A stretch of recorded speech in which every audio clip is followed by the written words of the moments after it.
Hello, welcome to all of you in formula series. फॉर्मूले की इस रिवीजन सीरीज में आपका स्वागत है। जैसा कि मैं इन वीडियो लेक्चर के माध्यम से आपको जितने भी फिजिक्स के नीट और जेई के चैप्टर हैं 11th एंड 12th के सभी के फॉर्मूले and short notes type important concept आपके साथ डील कर रहा हूँ, जिससे आपको क्विक रिवीजन में हेल्प मिलेगी। अब तक के मेरे बहुत सारे वीडियो लेक्चर मेरे इस चैनल पर पड़े हुए हैं, आप वहाँ पर जाकर देख सकते हो। आज का हमारा चैप्टर है centre of mass. Centre of मास के बारे में देखते हैं। ज़्यादा डिटेल में बात नहीं करेंगे, जो इम्पोर्टेंट कंसेप्ट हैं उन्हीं के बारे में बात करेंगे। तो सेंटर ऑफ मास के बारे में स्टडी करते हैं। सेंटर ऑफ मास होता क्या है, इसके बारे में जानते हैं। Centre of mass of a body और of a system of particle is a point where entire mass of body can be assumed to be concentrated. ठीक है, सेंटर ऑफ मास किसी भी बॉडी का एक ऐसा पॉइंट है जहां पर मैं उस बॉडी के पूरे मास को कंसंट्रेट मान सकते हैं। ठीक है, और सिस्टम ऑफ पार्टिकल्स का पॉइंट, जैसे कि मैं आपसे इसके बारे में बताना चाहूँ।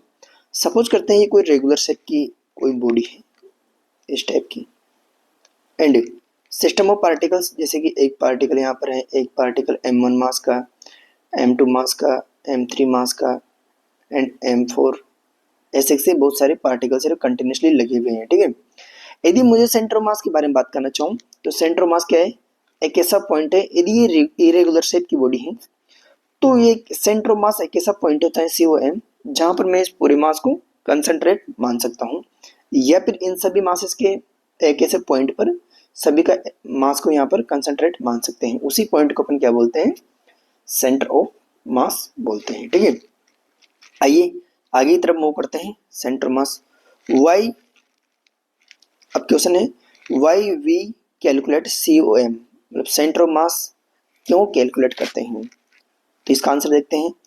When body performing translational plus rotational motion, कोई भी body translational plus rotational motion perform कर रही है, then it is easy to visualise other particle of the body with respect to centre of mass. Suppose करते हैं एक मेरे पास कोई बॉडी है, जैसे कि मैं यहाँ पर बताना चाहूँ, ये कोई m मास की कोई बॉडी है, या फिर डिस्क ले लेता हूँ।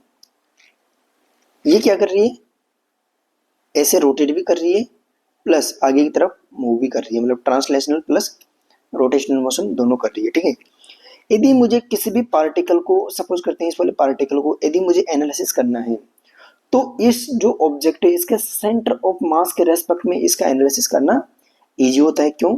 क्योंकि सेंटर ऑफ मास कौन सा पाथ को फॉलो कर रहा होगा, सेंटर ऑफ मास सिर्फ और सिर्फ लीनियर पाथ को फॉलो कर रहा होगा, और इसके रेस्पेक्ट में पार्टिकल सर्कुलर पाथ या फिर रोटेशनल मोशन कर रहा होगा। ठीक है, तो इसके रेस्पेक्ट में बॉडी का एनालिसिस करना इजी होता है। बिकॉज, अगली लाइन देखते हैं क्या है, because centre of mass mostly take simpler path than the other particles of the body. जो भी अदर पार्टिकल्स होंगे बॉडी का, जैसे कि मैं आपसे कहना चाहूँ यहाँ पर ए वाला कोई पार्टिकल, ए वाला कोई पार्टिकल, इस वाले पार्टिकल के बारे में बात करें, इन सभी पार्टिकल के कंपैरिजन करें तो ये वाला पार्टिकल सर्कुलर मोशन भी कर रहा होगा प्लस लीनियर मोशन भी कर रहा है, बट सेंटर ऑफ मास जो इस बॉडी का, वो कौन सी मोशन कर रहा होगा, सिर्फ और सिर्फ लीनियर मोशन कर रहा होगा, या फिर सिंपल पाथ को फॉलो करता है ऑलवेज सेंटर ऑफ मास। ठीक है, अब इस लाइन के बारे में देखते हैं एक बार। अगली लाइन क्या है, in combined translational plus rotational motion velocity of each particle may be different. सही बात है, velocity of each particle may be different. कैसे, मैं आपसे ऐसा कहना चाह रहा हूँ, देखिए एक बार यहाँ पर ये कोई सपोज करते हैं कोई डिस्क टाइप की बॉडी है, डिस्क है, इसका COM यहाँ पर है, एक मास यहाँ पर है, एक मास यहाँ पर है। इन दोनों की लीनियर वेलोसिटी तो सेम रहेगी, बट रोटेशनल वेलोसिटी की बात करना चाहूँगा, सर्कुलर वेलोसिटी की, यहाँ से रेडियस सेम है तो ये वाली वेलोसिटी अलग अलग रहेगी। ठीक है, ये सेंटर ऑफ मास के बारे में था। अगली बात करते हैं, वेलोसिटी में be different than linear momentum mv includes velocity of the centre of mass. तो सभी पार्टिकल है उनका लीनियर मोमेंटम क्या रहेगा, अलग अलग रहेगा। क्यों? क्योंकि उनकी वेलोसिटीज अलग अलग है। ठीक है, अगले पॉइंट्स की बात करना चाहें, इन द सेम वे, आगे जो same way, in the same way F net is equal to ma where a is the acceleration of centre of mass, जहां पर a क्या है, सेंटर ऑफ मास का एक्सेलरेशन है। ठीक है, अब कोई भी कंटिन्यूस मास सिस्टम का अपन सेंटर ऑफ मास कैसे फाइंड आउट करेंगे, कैसे फाइंड आउट नहीं करेंगे, उसके बारे में बात कर लेते हैं। सपोज करते हैं मेरे पास ये कोई इरेगुलर शेप की कोई बॉडी है, ऐसे से, जो कंटिन्यूस, जिसमें कंटिन्यूस मास डिस्ट्रीब्यूशन कर सकते हैं, या फिर मैं इस बॉडी को छोटे छोटे मास से मिलकर बना हुआ मान सकता हूँ। M1 यहाँ पर रखा हुआ है, M2 यहाँ पर रखा हुआ है, M3 मास है यहाँ पर रखा हुआ है, सिमिलरली M4 यहाँ पर रखा होगा, ऐसे से बहुत सारे मास रखे हुए हैं। अब इस बॉडी का जो बॉडी है उसका सपोज करते हैं सेंटर ऑफ मास यहाँ पर है। अब सेंटर ऑफ मास कैसे कैलकुलेट करेंगे, कैसे कैलकुलेट नहीं करेंगे, इसके बारे में देख सकते हैं। किसी भी पॉइंट के रेस्पेक्ट में सेंटर ऑफ मास, सपोज करते हैं ये एक्स एक्सिस है, ये वाई एक्सिस है, एंड इसके ओरिजिन से जो M1 मास है इसका पोजीशन वेक्टर है कितना, R1, एंड M2 मास है उसका पोजीशन वेक्टर है R2, एंड M3 मास है उसका पोजीशन वेक्टर है कितना, R3, एंड जो सेंटर ऑफ मास है उसका पोजीशन वेक्टर है RCOM। ठीक है, तो अब इसका सेंटर ऑफ मास कैसे निकालेंगे, या फिर सेंटर ऑफ मास का पोजीशन वेक्टर कैसे निकालेंगे, देखिए यहाँ पर RCOM is equal to M1 R1 plus M2 R2 plus M3 R3 so on divided by M1 plus M2 plus M3, या फिर कर सकता हूँ सभी का mass momentum MI I is equal to 1 to N divided by summation MI net mass, या फिर सकता हूँ टोटल मास ऑफ बॉडी। ठीक है, ऐसे अपन किसी भी ऑब्जेक्ट का centre of mass find out कर सकते हैं। अगली इंपॉर्टेंट बात क्या है, अगली इंपॉर्टेंट बात के बारे में देखते हैं। ऑन चेंजिंग द ओरिजिन को चेंज करने पर, यदि ओरिजिन यहाँ पर लिया था, अब मैं ओरिजिन को इधर शिफ्ट कर दूंगा यहाँ पर, तो R1 R2 R3 में change, R1 R2 and R3 change हो सकता है, में change, and RCOM will also में चेंज, RCOM भी चेंज हो सकता है, but exact location of RCOM will be not change. मतलब इस लाइन का मतलब ऐसा कहना चाह रहा हूं मैं आपसे कि यदि मैं ओरिजिन को शिफ्ट करते हैं तो इस बॉडी के अंदर, इस बॉडी के अंदर की बात कर रहा हूं मैं, इस बॉडी के अंदर जो COM की पोजीशन है सेंटर ऑफ मास की, वो पोजीशन चेंज नहीं होगी, बट ये वाला ये RCOM का जो पोजीशन वेक्टर है, ये पोजीशन वेक्टर चेंज हो सकता है। ठीक है, इस प्रकार से ये तो RCOM हो गया। RCOM के अंदर X कंपोनेंट्स भी होगा, Y कंपोनेंट्स भी होगा, एंड इसके अंदर Z कंपोनेंट्स भी होगा। इस सेंटर ऑफ मास का X कंपोनेंट कैसे निकालेंगे, M1 का X कोऑर्डिनेट प्लस M2 का X कोऑर्डिनेट प्लस M3 का X coordinate divided by M1 plus M2 plus M3। आगे की तरफ मूव करना चाहे, summation MI XI divided by summation MI। YCOM की बात करना चाहूँ मैं, M2 Y2 plus M2 Y3 M1 M2 Y1 plus M2 Y2 plus M3 Y3 so on, ऐसे से निकाल लेंगे। सिमिलरली Z का निकाल लेंगे। सबसे इम्पोर्टेंट जो बात है आपको यहाँ पर जो याद रखनी है वो है, सारे पॉइंट इंपॉर्टेंट है, लेकिन इस वाले फॉर्मूले को आप अच्छी तरह से याद करें। इसी फॉर्मूले को X में भी लगाना है, इसी फॉर्मूले को Y में भी आपको अप्लाई करना है। ठीक है, तो इस प्रकार से किसी भी बॉडी का अपन सेंटर ऑफ मास कैलकुलेट कर सकते हैं। नेक्स्ट मूव करते हैं आगे की तरफ। आगे की तरफ कैसे मूव करते हैं देखते हैं एक बार। अब सबसे जो इम्पोर्टेंट है आपके लिए, जो मोस्टली पूछा जाता है, वो है centre of mass of two particle system. Two particle system का अपन सेंटर ऑफ मास कैसे कैलकुलेट करेंगे, उसके बारे में बात करते हैं। देखिए एक बार एक्ससीओएम की बात करना चाहूँ मैं आपसे, तो एक्ससीओएम कैसे निकालेंगे। सपोज करते हैं दो पार्टिकल सिस्टम में, m2 मास यहाँ पर रखा हुआ है एंड m1 मास यहाँ पर रखा हुआ है। दोनों के बीच, दोनों मासेस के बीच की जो डिस्टेंस है वह है l। ठीक है, सपोज करते हैं सेंटर ऑफ मास की जो लोकेशन है COM, वो m2 मास से XCOM डिस्टेंस पर है। अब सेंटर ऑफ मास निकालना है। एज्यूम करते हैं कि किसी कहीं पर भी आप ओरिजिन मान सकते हो। मैं मानता हूं कि जहां पर m2 रखा हुआ है वो ओरिजिन है। तो देखिए एक बार सेंटर ऑफ मास निकालते हैं, वही फॉर्मूला लगाएंगे, m1 x1 plus m2 x2 divided by m1 plus m2।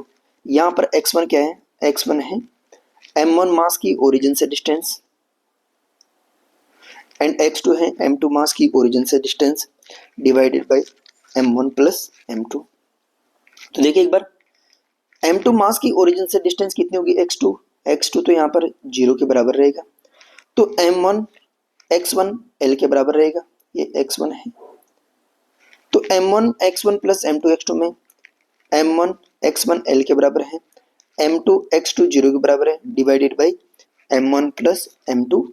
इस सिस्टम का सेंटर ऑफ मास होगा जो यहाँ पर कहीं ना कहीं बीच में होगा। ठीक है, अब बात करना चाहिए, देखते हैं एक बार।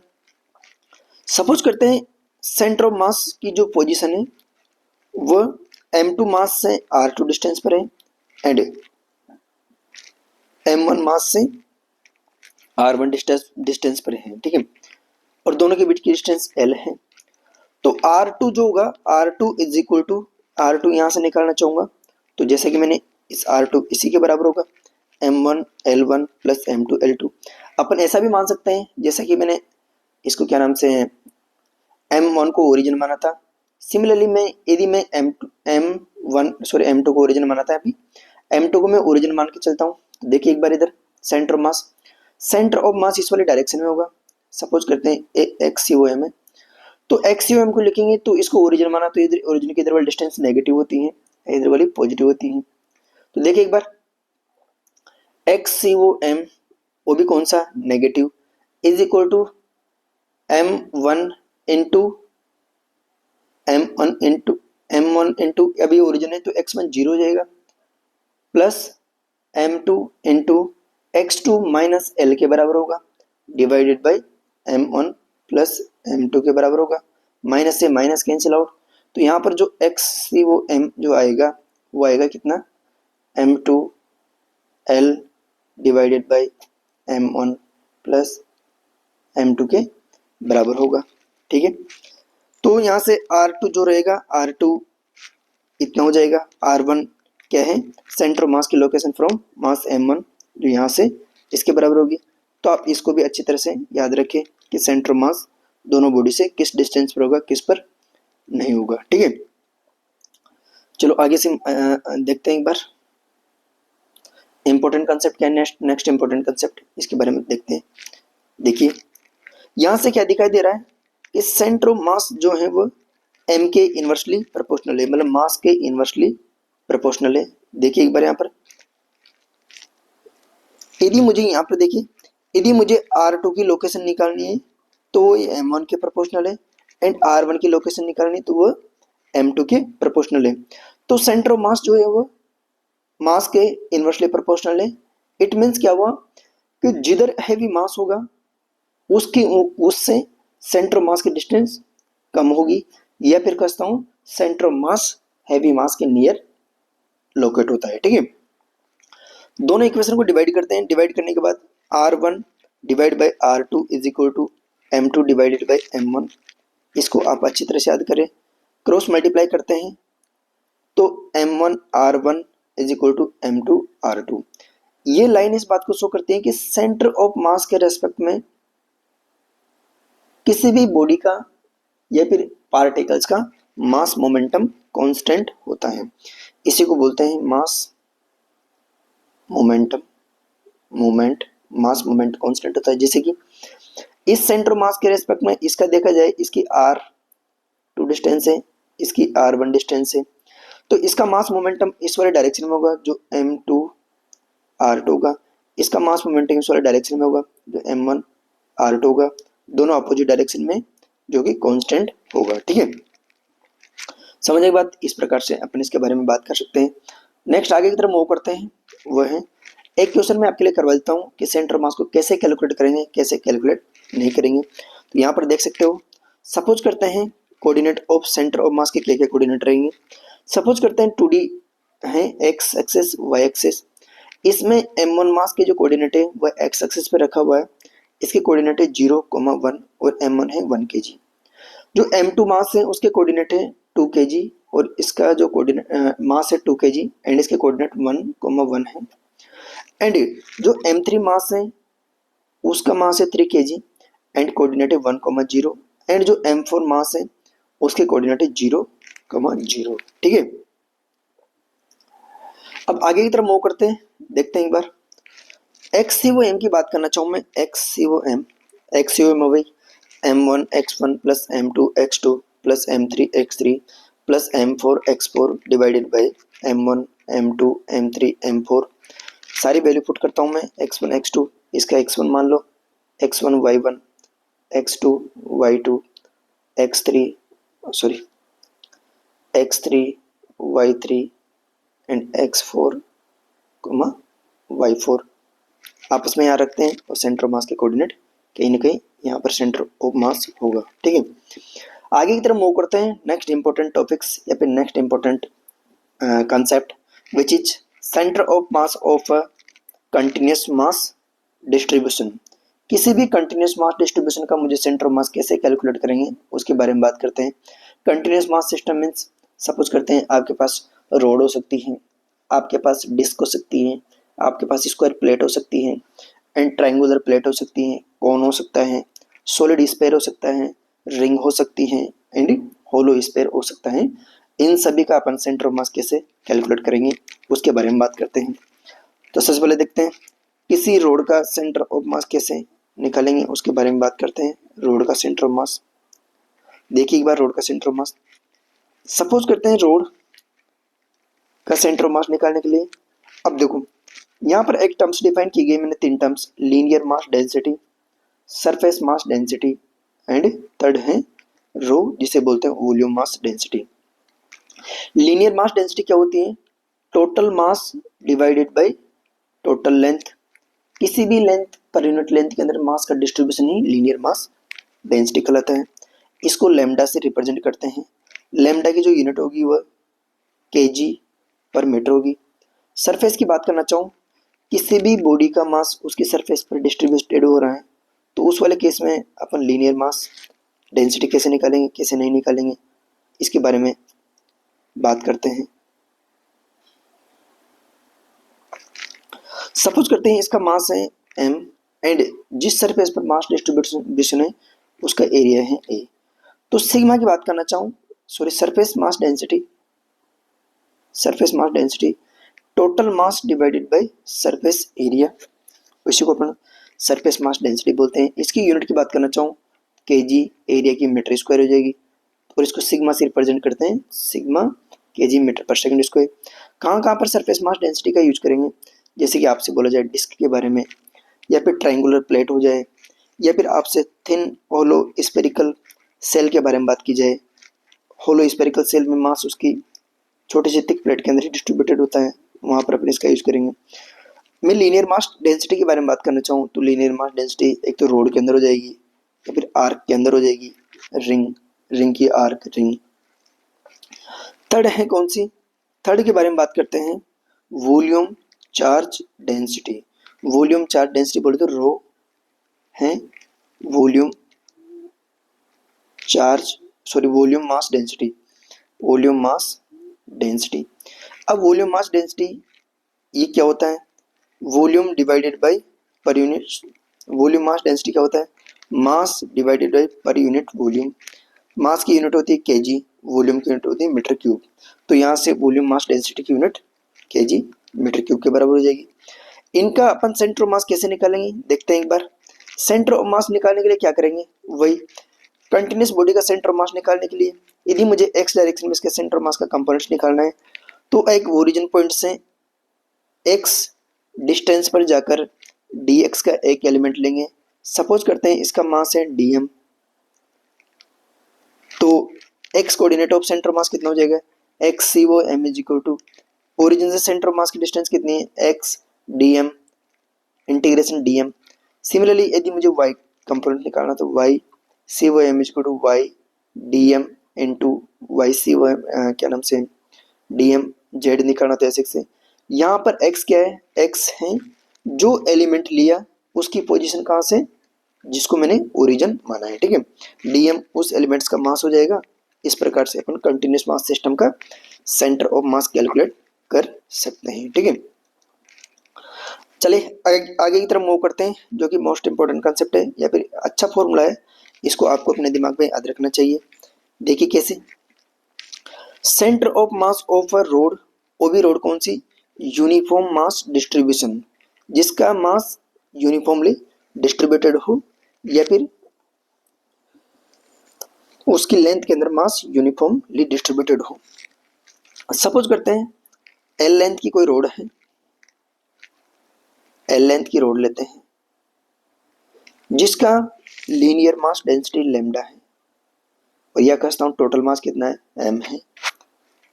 मुझे इसका सेंटर मास निकालना है और ये एक्स एक्सिस के अलोंग रखी हुई है, इसका एक एंड वाई एक्सिस पे है। अब इसका सेंटर मास निकालने के लिए वही कंटिन्यूस मास डिस्ट्रीब्यूशन है, x डिस्टेंस पर जाकर dx का एक एलिमेंट लेता हूँ जिसका मास मान के चलता हूँ dm में, तो dm is equal to lambda into dx हो जाएगा। जिससे कि बात करना चाहूँ कि l लेंथ के अंदर मास कितना है, m है, यूनिट लेंथ के अंदर कितना हो जाएगा, m बाई एल हो जाएगा और ये m by L he lambda के बराबर है। और मुझे dx लेंथ के अंदर मास निकालना है तो m बाई कैपिटल L को dx से मल्टीप्लाई करते हैं, ये किसके बराबर है, ये लेमडा के बराबर है, तो लेमडा इंटू dx हो जाएगा dm मास की वैल्यू, ठीक है।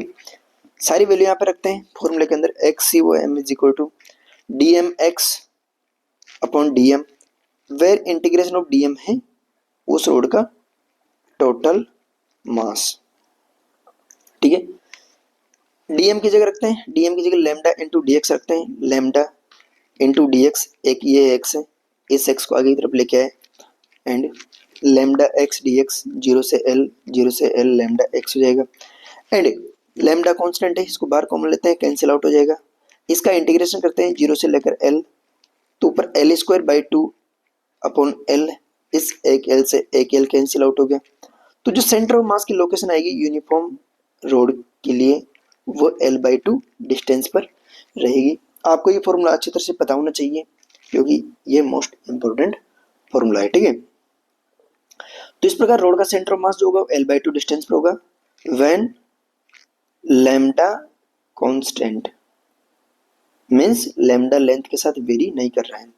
यदि लैम्डा लेंथ के साथ वेरी कर रहा होगा लैम्डा नॉट x के अनुसार, तो यहाँ पर लैम्डा की जगह क्या रखना है, इस dm की जगह लैम्डा dx रखना है, तो lambda is equal to lambda naught x, एक x है वाला x स्क्वायर हो जाएगा और इसको कैलकुलेट इंटीग्रेशन करके कैलकुलेट करेंगे तो 12/3 के बराबर आएगा, ठीक है।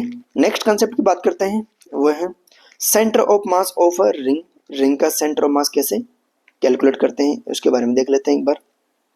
देखिए एक बार, रिंग सपोज करते हैं ये मेरे पास कोई भी r रेडियस की कोई रिंग है, हाफ सेमी सर्कुलर रिंग है, जो मास है वो इसकी सरकमफ्रेंस पर ही डिस्ट्रीब्यूटेड है एंड इसका लीनियर मास डेंसिटी है वो लेमडा के बराबर दी गई है। मुझे इसका सेंटर ऑफ मास निकालना है, तो सेंटर ऑफ मास निकालने के लिए मैं करता हूँ कि x एक्सिस से यहाँ से ये इसका y एक्सिस हो जाएगा और ये इधर भी सिमेट्री है, इधर भी सिमेट्री y एक्सिस के रेस्पेक्ट में। तो देखिए एक बार, मैं x एक्सिस से थीटा एंगल पर जाकर इसकी सरकमफ्रेंस पे एक डी थीटा एंगल की एक स्ट्रिप लेता हूँ, एलिमेंट लेता हूँ, जिसकी जो इस एलिमेंट्स की जो लेंथ होगी वो रेडियस इंटू एंगल बोले तो r डी थीटा के बराबर होगी। l की बात करना चाहूँ या फिर dx की बात करना चाहें तो इसका जो छोटे से मास का जो एलिमेंट है,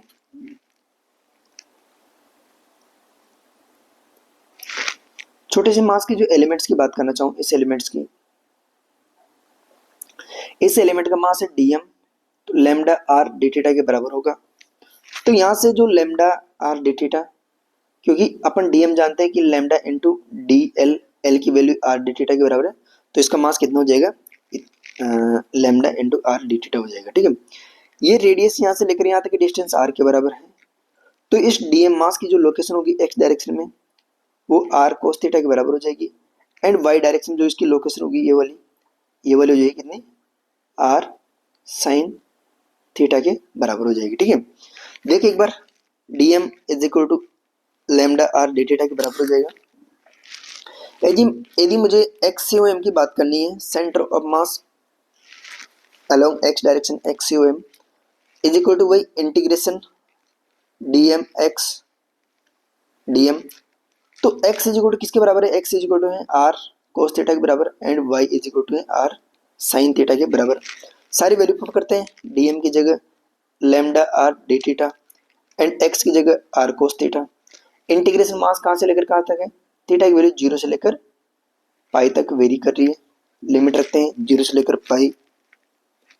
लेमडा से लेमडा, आर से आर कैंसिल आउट हो जाएगा, अंदर बचेगा कोस थीटा, कोस का इंटीग्रेशन साइन हो जाएगा 0 से लेकर pi. After putting the value X C O M becomes 0। ये कैसे 0 होता है, कैसे 0 नहीं होता है, इसके बारे में भी बात करूंगा मैं। यदि मैं सेंटर ऑफ मास के वाई कोऑर्डिनेट की आपसे बात करना चाहूँ, तो y C O M is equal to d m y d m, यहाँ पर नहीं होगा डी एम, देखिए एक बार इधर, डी एम की जगह lambda R D theta, and y की जगह आर साइन थीटा रखते हैं, माइनस आर बार लेते हैं, आर से आर कैंसिल आउट, इस वाले आर से इस वाला आर कैंसिल आउट, लेमडा से लेमडा कैंसिल आउट, एक आर यहाँ पर बच गया साइन थीटा डी थीटा, और नीचे डी थीटा। देखिए माइनस साइन का इंटीग्रेशन माइनस थीटा को बाहर किया, कोस में लिमिट रखी, तो after putting the limit y C O M जो है वो 2r अपॉन पाई के इक्वल आ गया। तो यहां से कह सकते हैं जो इस रोड जो रिंग है, इसके रिंग के सेंटर ऑफ मास के जो कोऑर्डिनेट होंगे, जो एक्स एक्स के रेस्पेक्ट में सिमेट्रिकल हैं, उसके सेंटर ऑफ मास के coordinate x C O M के जो कोऑर्डिनेट होंगे वो होंगे कितने, 0,0। क्यों 0, इसलिए क्योंकि इसका एक्स कोऑर्डिनेट 0 है, 2r अपॉन पाई के इक्वल हो जाएगा x C O M, Y axis हो जाएगा। ठीक है, इस प्रकार से हम इसके सेंटर मास के कोऑर्डिनेट फाइंड आउट कर सकते हैं। ठीक है, कोई भी ऑब्जेक्ट जैसे कि मैं आपसे इस रिंग के बारे में बात करना चाहूँ आपसे, ये किसके रेस्पेक्ट में सिमेट्रिकल है, ये है y के रेस्पेक्ट में सिमेट्रिकल, तो इसका सेंटर ऑफ मास इस सिमेट्रिकल एक्सिस पर ही लाई करेगा, तो इसका x एक्सिस ऊपर सिमेट्रिक सेंटर ऑफ मास 0 हो जाएगा। तो आपको ध्यान रखना है जो रिंग का सेंटर ऑफ मास है वो होता है कितना, 2r अपॉन पाई, इस बात का विशेष तौर पर ध्यान रखें। ठीक है, नेक्स्ट कंसेप्ट की बात करना चाहूंगा मैं आपसे, centre of mass of semi circular disc. अब अपन डिस्क का सेंटर ऑफ मास कैसे फाइंड आउट करेंगे, इसके बारे में बात करते हैं कि डिस्क का सेंटर ऑफ मास क्या होगा क्या नहीं होगा। देखिए एक बार, सपोज करते हैं मेरे पास कोई डिस्क है, ये वाली इस वाली डिस्क की बात करता हूं मैं, ये डिस्क है जिसका सरफेस मास डेंसिटी वह है सिग्मा kg मीटर पर सेकंड मीटर स्क्वायर। अब मुझे इस रिंग का, इस डिस्क का सेंटर ऑफ मास निकालना है, तो इस डिस्क का सेंटर ऑफ मास निकालने के लिए वही इस डिस्क को मैं छोटी छोटी रिंग से बना हुआ मान सकता हूं। तो मैं क्या करता हूं, r डिस्टेंस पर जाकर एक dr थिकनेस की एक रिंग एज्यूम करता हूं, ऐसे से रिंग एज्यूम करता हूं। सपोज करते हैं इस रिंग का मास है कितना, dm, तो dm रिंग का मास जो होगा वो कितना हो जाएगा, dm मास वही d सिग्मा इंटू da। क्यों, क्योंकि देखिए एक बार कि पाई आर स्क्वायर बोले तो इसके एरिया के अंदर pi by r two square, area के अंदर मास है कितना, एम, कैपिटल एम मास, तो यूनिट एरिया के अंदर कितना हो जाएगा, m बाई ए के बराबर हो जाएगा। इसी को सिग्मा बोलते हैं। डी ए एरिया मास निकालना है तो सिग्मा को डी ए से मल्टीप्लाई कर देंगे। तो आगे की तरफ मूव करते हैं, d m is equal to sigma into d A के बराबर हो जाएगा। ठीक है, अब डी एम क्या होगा, डी एम, अब डी ए की बात करना चाहूँ तो ये स्ट्रिप जो है जिसकी थिकनेस डी आर है, रेडियस आर है, इसको अपना एक रेक्टेंगुलर स्ट्रिप की तरह एज्यूम कर सकते हैं। कैसे, देखिए एक बार इसको यदि मैं ओपन करता हूँ तो ये तो डी आर, तो इसकी थिकनेस एंड इसकी लेंथ कितनी हो जाएगी, लेंथ हो जाएगी इसकी हाफ सरकमफ्रेंस बोले तो पाई आर के बराबर। इसका एरिया कितना हो जाएगा, area is equal to d r into pi r के बराबर। तो इसका डी है तो डी आर इंटू पाई के बराबर, एंड मास कितना हो जाएगा, सिग्मा इंटू इसके बराबर हो जाएगा। ठीक है, अब देखिए एक बार इधर यहाँ पर इसका सेंटर मास की बात करना चाहूंगा मैं, कैसे कैलकुलेट करेंगे सेंटर मास। इधर देखिए, अब मैं अच्छी तरह से जानता हूँ क्या, किस रिंग, छोटी छोटी रिंग के बारे में एज्यूम कर लिया मैंने, रिंग एज्यूम कर ली। अब मैं क्या करता हूँ, इस छोटी छोटी रिंग का सेंटर मास निकालता हूँ और सभी के सेंटर मास को ऐड कर दूंगा तो टोटल डिस्क का सेंटर मास आ जाएगा। तो देखिए एक बार मैं मान के चलता हूँ जो रिंग है, इस रिंग का सेंटर मास यहाँ से y डिस्टेंस पर है। तो मैं इसके लिखना चाहूँ तो y C O M ring के बारे में, d m y d m. अब y किसके बराबर होगा, y होगा इस रिंग के सेंटर मास बोले तो 2r अपॉन पाई के बराबर। तो यहाँ पर रखा dm की जगह सिग्मा पाई r dr रखा, एंड जो y है उसकी जगह मैंने रखा स्मॉल r के बराबर, क्योंकि अपन स्मॉल r रेडियस की रिंग के बारे में ही बात कर रहे हैं। 2r अपॉन पाई, dm यहाँ से रखना है मुझे यहाँ पर। After cancel out sigma pi से सिग्मा पाई कैंसिल आउट, ऊपर क्या बच गया, ऊपर बच गया 2 पाई कॉमन है, 2 पाई कॉमन, एक r एक ये वाला r, दोनों मिलकर r स्क्वायर डी आर, नीचे r D R. After integration करते हैं जीरो से लेकर कैपिटल R तक, capital R divided by R। तो कल ये 2 ऊपर चला जाएगा तो यहाँ से कितना हो गया, यहाँ से रिंग का जो सेंटर, सॉरी डिस्क का सेंटर मास आएगा वो आएगा 4r अपॉन 3 पाई। ये आपको अच्छी तरह से पता होना चाहिए कि डिस्क का सेंटर मास क्या होता है जब डिस्क y एक्सिस के रेस्पेक्ट में सिमेट्रिकल हो। आप x एक्सिस के का कोऑर्डिनेट भी निकाल के देखना, x एक्सिस के कोऑर्डिनेट 0 आएगा। तो इसके सेंटर मास के जो कंपोनेंट्स हैं, सॉरी कोऑर्डिनेट है आर सी ओ एम की यदि मैं बात करना चाहूँगा तो X C O M comma Y C O M जो हो जाएगा कितना 0,4r अपॉन 3 पाई के इक्वल हो जाएगा। ठीक है, आगे की तरफ मूव करते हैं नेक्स्ट कंसेप्ट पर, होलो स्फीयर का सेंटर ऑफ मास कैसे कैलकुलेट करेंगे। देखिए एक बार होलो स्फीयर का centre of mass, how to calculate the hollow centre of mass of a hollow sphere.